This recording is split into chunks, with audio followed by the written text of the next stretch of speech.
நீங்கள் என்ன நம்ம அக்ஷரா.com சேனலுக்கு சப்ஸ்கிரைப் பண்ணலையா? இப்போ பக்கத்தில் இருக்க சப்ஸ்கிரைப் பட்டன் அமைக்கிட்டு அதுக்கு பக்கத்தில் பெல் ஐக்கான் இருக்கும். அதை கிளிக் பண்ணிங்கன்னா மேலே ஆல்ன்ற ஆப்ஷன் காட்டும். அதை கிளிக் பண்ணிவிடுங்க. அப்போ தான் நான் போடுற வீடியோஸ் எல்லாமே உங்களுக்கு வரும். அப்படியே நம்மளோட வீடியோக்கு ஒரு லைக் பண்ணிவிடுங்க. இப்போ வாங்க வீடியோக்குள்ளே போகலாம். இன்றைக்கி கிளைமேட் பார்த்திங்கன்னா சூப்பராக இருந்தது. காலையிலேருந்தே பார்த்திங்கன்னா மழை தூரிகிட்டே இருந்தது. ஸோ கிளைமேட் பயங்கரமாக இருந்துச்சு. இந்த கிளைமேட்டில் நிறையா பேருக்கு வந்துட்டு சளி பிடிக்கும். ஸோ உங்களுக்கு சளி பிடிச்சிருந்தா இந்த வீடியோ உங்களுக்காக தாங்க. இன்றைக்கி வந்துட்டு நம்ம சுக்கு காப்பி பண்ண போகிறோம். இது வந்துட்டு கற்பூரவள்ளி இலை. இந்த இலையும் பறித்து தான் நான் பண்ண போகிறேன். இப்போ வாங்க எப்படி பண்ணுறதுன்னு காட்டுறேன். இப்போ ஒரு கப் அளவுக்கு சுக்கு, ஒரு அரை கப் அளவுக்கு மல்லி, ஒரு டீஸ்பூன் அளவுக்கு மிளகு, ஒரு டீஸ்பூன் அளவுக்கு சீரகம், இதெல்லாத்தையும் நல்லா வறுத்து அப்புறம் அரைச்சி நான் பவுடர் பண்ணி எடுத்து வச்சுருக்கேன். அதை தனியாக ஸ்டோர் பண்ணி வச்சுருக்கேன். இப்போ அதுலேருந்து ஒரு 2 டீஸ்பூன் அளவுக்கு அந்த பவுடர் எடுத்திருக்கேன்.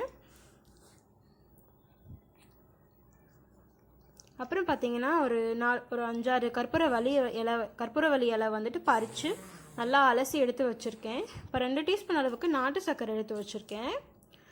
இப்போ இந்த மாதிரி ஒரு சட்டியில் ஒரு 2 கிளாஸ் அளவுக்கு தண்ணி ஊற்றிக்கலாம். நமக்கு எவ்வளோ தண்ணி வேணுமோ அந்த அளவுக்கு தண்ணி ஊற்றிக்கலாம். இப்போ இந்த பவுடரை இதில் சேர்த்துக்கலாம்.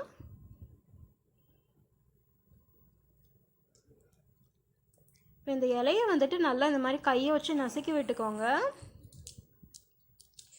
கையை நல்லா நசுக்கிட்டு சேர்த்திங்கன்னா அந்த சாறு நல்லா இறங்கும். அதுக்காக தான். இப்போ இதை நல்லா கொதிக்கட்டும்.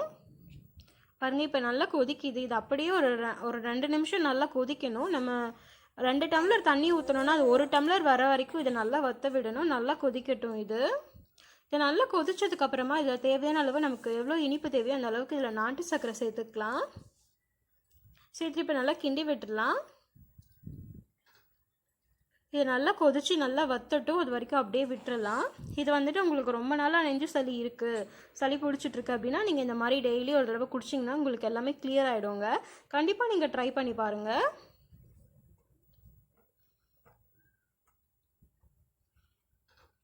இதுதான் நாங்கள் வந்துட்டு சளி பிடிச்சா நாங்கள் வீட்டில் பண்ணுற ரெமெடி. ஸோ நீங்கள் கண்டிப்பாக நீங்கள் இந்த மாதிரி ட்ரை பண்ணலாம். பண்ணிவிட்டு உங்களுக்கு ஒர்க் அவுட் ஆச்சா இல்லைன்றதை நீங்கள் தைரியமாக கமெண்ட்டில் வந்து சொல்லுங்கள். இப்போ நல்லா கொதிச்சு வத்திடுச்சு. நான் அடுப்பு ஆஃப் பண்ணி எடுத்துக்கிறேன். பாருங்கள், இப்போ நம்ம சூப்பரான சுக்குமல்லி காஃபி ரெடி ஆகிடுச்சு. கண்டிப்பாக நீங்கள் இது வீட்டில் ட்ரை பண்ணிவிட்டு எப்படி வந்துச்சுன்னு வந்து கமெண்ட்டில் சொல்லுங்கள். உங்களை இன்னொரு இன்ட்ரெஸ்டிங்கான வீடியோவில் பார்க்குறேன். அது வரைக்கும் பாய்.